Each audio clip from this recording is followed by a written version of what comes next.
Meron po ako mga bossing ko na ituturo naman sa inyo pagdating sa usapin ng bawang.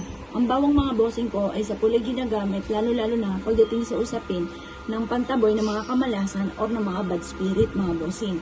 Madali lamang po ang aking tuturo at napaka-epektibo po nito. Pero mga bossing ko, sinasabi ko lang po sa inyo mga bossing ko, dapat magpo-focus ka kung ano man po yung i-wish po ninyo. Huwag yung basta-basta na lang ibinubukas sa bibig. At huwag ka rin gagamit na sana para mabilis matupad kung ano man ang inyo pong hihiliin. Ngayon pa mga bossing, kailangan natin ng 3 bawang mga bossing. At pagkatapos mga bossing ko, kailangan din po natin ng sinulid na may karayo mga bossing.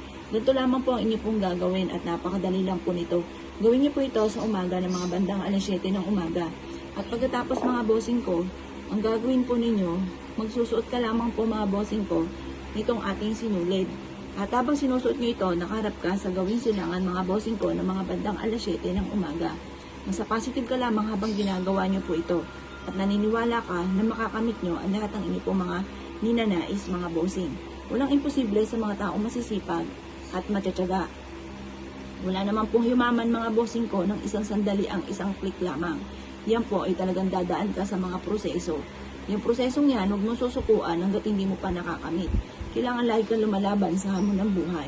Ngayon pa mga bossing ko, isusuot lamang po natin ito dito sa butas.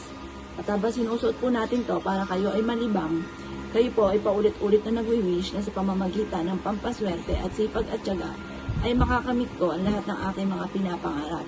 Siksikliglig at umaapot maraming blessing ang darating sa akin. Ganoon ang mga pag-wish mga bossing. Ngayon, hindi ko po siya maisuot. Teka.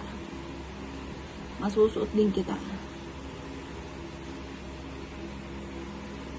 Yan. Kailangan maisuot natin to kasi iba rin po yung usapin ng karayom at ng bawang. Kaya dapat ay maisuot po natin ito mga bossing. Ayun. Ha. Yan. Naisuot na natin. Ngayon pa mga bossing ko, eto na.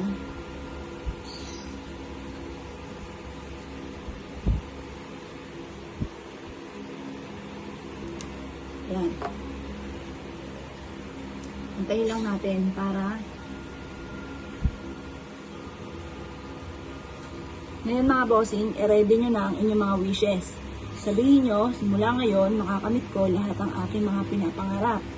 Yan, siksikliglig at umaapaw at napakaraming blessing ang darating sa akin. Pwede nyo itong isabit mga bossing ko sa may main door or kaya mga bossing ko sa may kwarto ninyo o sa puno sa inyo pong harapan ng tahanan. Swerte po ito mga bossing. Iaadya ka nito kung saan lagi ikaw ay suswertein. Sabihin nyo po sa pamamagitan nito ay magiging matagumpay ako at makakamit ko ang lahat ng aking mga pinapangarap. Sa pamamagitan ng aking sipag at tiyaga at pananalig sa mahal na Panginoon ay walang imposible na smooth ko makakamta ng aking mga pinapangarap. Ganun po mga bossing ko pag-wish huwag kang gagamit na sana, direct to the point. Magkakaroon ako na napakaraming pera. Siksikliglig at umaapot, maraming blessing ang darating sa akin. Kailanman ay hindi na ako maubusan ng pera. Ganon ang pag-wish mga bossing, huwag kang gagamit ng sana, direct to the point ang pag-wish. At mapapasin ninyo, iaadya ka naman ito kung saan lagi kayo saswertin. Gawin nyo ito ng mga bandang alas 7 ng umaga at ibibilad nyo siya hanggang alas 8 ng umaga. At pagkatapos ay isabit nyo na kung saan kayo maginhawang isabit. Yung ibang tipo na hindi ka mape-pressure, kung doon mo siya isasabit. Kaya kayo nang bahala kung saan nyo siya gustong isabit. Pero sabit nyo ito, mamimili lamang kayo kung hindi sa bintana, sa pintuan, o sa harapan ng inyong tahanan na may halaman. Doon nyo lang siya isasabit mga bossing. Ang dulot nito ay swerte. Kaya kung ikaw ay gagawa ng ganito mga papamaraan, good luck po sa inyo po lahat.